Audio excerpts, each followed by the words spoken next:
Caros amigos da Iniciativa Condor, no vídeo de hoje da nossa série de vídeos sobre o Império Espanhol, falaremos sobre a crise sucessória no reino de Castela e a loucura de Joana. Após a morte de Isabel, uma grande instabilidade política se abateu sobre Castela. Isso porque a sucessora Joana e seu marido Felipe estavam ausentes, e Felipe não se apressava em sair de Flandres para assumir o trono castelhano. O arquiduque impediu que Joana fosse a Castela velar sua própria mãe e demonstrava a intenção de só partir para Castela após Joana abdicar do trono em favor dele. Felipe, assim, queria que Joana saísse do seu caminho para que ele pudesse assumir o trono como titular, de forma definitiva, e não como um mero consorte. Fernando, em Castela, sabendo de tal movimento do genro, logo cuidou para que a filha fosse considerada como louca, por causa de sua instabilidade mental e emocional. Isso porque, de acordo com o testamento de Isabel, caso a sua filha não pudesse reinar, era Fernando quem deveria assumir o trono de Castela. Assim, com essa jogada política de Fernando, Felipe jamais poderia reinar na Espanha. O arquiduque, então, forçou Joana a escrever uma carta, informando ao seu pai que estava indo à Espanha para assumir o trono. Após isso, ele a prendeu no Palácio Real de Bruxelas, onde a manteria distante do mundo. Tendo neutralizado Joana, o arquiduque decidiu, assim, assinar tratados com seu pai, o imperador Maximiliano, e o rei da França, para impedir Fernando de governar Castela.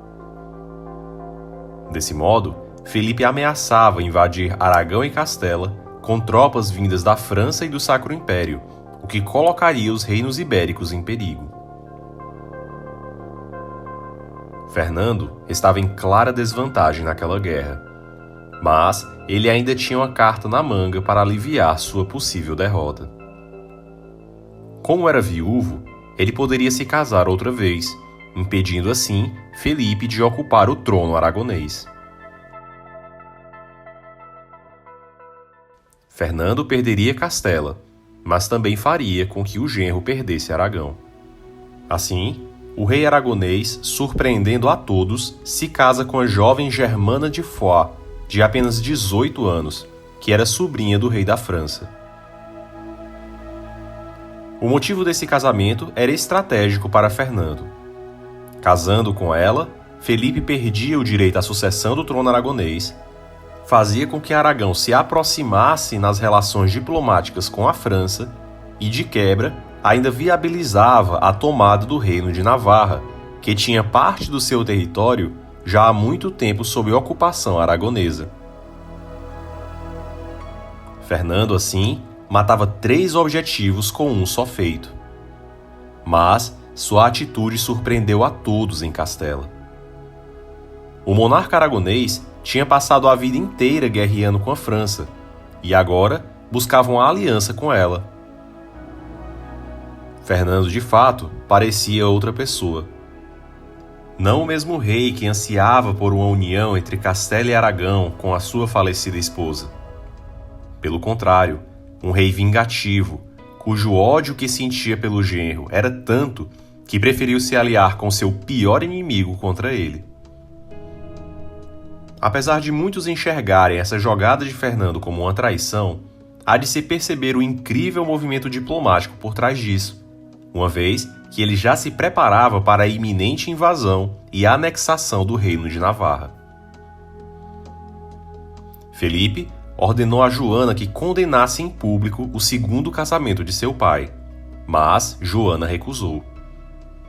A princesa já não confiava mais no marido, em especial após este a impedir de velar sua mãe e de se encontrar com os emissários de seu pai. Assim, Felipe, cansado de lutar à distância, decidiu partir para Castela para assumir o trono, embarcando sua esposa e um exército de invasão a bordo. Fernando, por sua vez, convocou toda a milícia aragonesa para esperar a invasão de Felipe.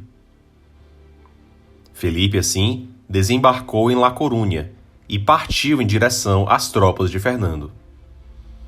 Mas, no encontro entre as milícias aragonesas e as tropas de Felipe, não houve luta.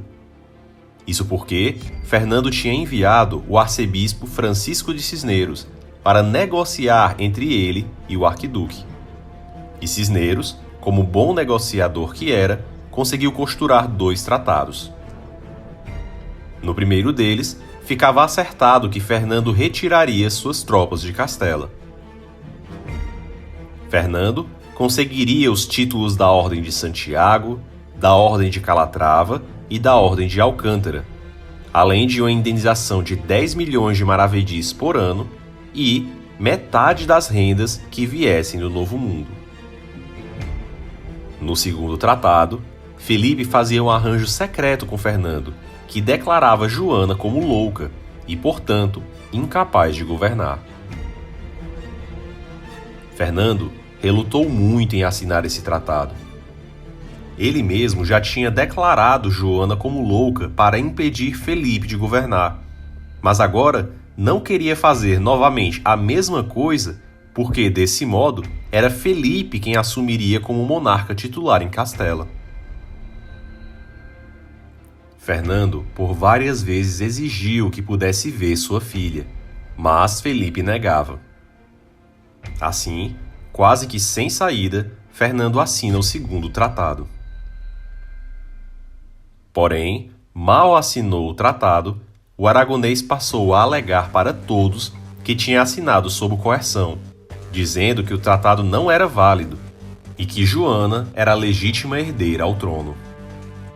Assim, enquanto Felipe estava tranquilo achando ter derrotado o sogro, Fernando, mesmo indo para Aragão, armava conspirações em Castela contra ele e em favor de sua filha.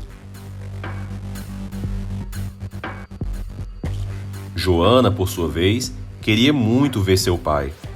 Gritava, esbravejava e via que ninguém a obedecia. Felipe finalmente parecia ter despontado como um vencedor e o próximo rei de Castela. E a princesa, que antes demonstrava uma extrema devoção por ele, agora demonstrava uma extrema aversão e ódio. Mas um acontecimento inesperado mudaria os rumos do reino. O arquiduque, um dia, jogava uma partida de bola em um local frio de Burgos. Parecia só mais um exercício matinal corriqueiro para um jovem e saudável príncipe. Mas, após tomar uma água fria, o arquiduque caiu enfermo. Joana, ao saber do ocorrido, logo correu para junto do marido. Ela estava grávida de poucos meses da última filha do casal. Mas não tardou muito e Felipe morreu em 1506 na cidade de Burgos, com febre tifoide. A morte repentina de um príncipe tão jovem e saudável logo fez crescer no reino rumores de envenenamento. Mas ninguém pôde provar nada. Joana ficou arrasada. Ela simplesmente se recusava a sair de perto do corpo do seu marido. A morte de Felipe fez ressurgir nela o amor ensandecido que ela nutrira em Flandres. E, vez por outra, dava beijos na boca do falecido marido. Após o velório, a rainha se recusou em permitir que enterrassem o arquiduque. Pelo contrário, ela ordenou que toda a corte casteliana fizesse uma peregrinação por Castela, junto do corpo do falecido príncipe. A procissão fúnebre seguia sempre pela noite. E, vez por outra, ela ordenava que parassem e que abrissem o caixão para que ela pudesse ver o arquiduque. Além disso, a rainha não deixava que nenhuma outra mulher se aproximasse demais do cadáver, por ciúmes dele. E assim, Dona Joana procedeu nesse cortejo fúnebre por nada menos que 8 meses, até que precisou interrompê-lo para dar à luz em Torquemada a princesa Catarina. A situação em Castela estava um verdadeiro caos. Os nobres do reino tinham tido seu poder tirado por Isabel, mas agora já viam a oportunidade de reavê-lo com a rainha louca que não reinava. Todos os dias chegavam despachos, atos de governança, que simplesmente não eram preenchidos, pois a rainha estava em um eterno cortejo, com o corpo do marido em putrefação. Assim, os nobres começaram a conspirar para reaver o seu poder. Castela corria o risco de voltar para aquela era medieval antes dos tempos de Isabel. Para piorar a situação, Fernando não estava em Castela. Ele estava em Nápoles, consolidando a mais nova conquista militar aragonesa no Mediterrâneo.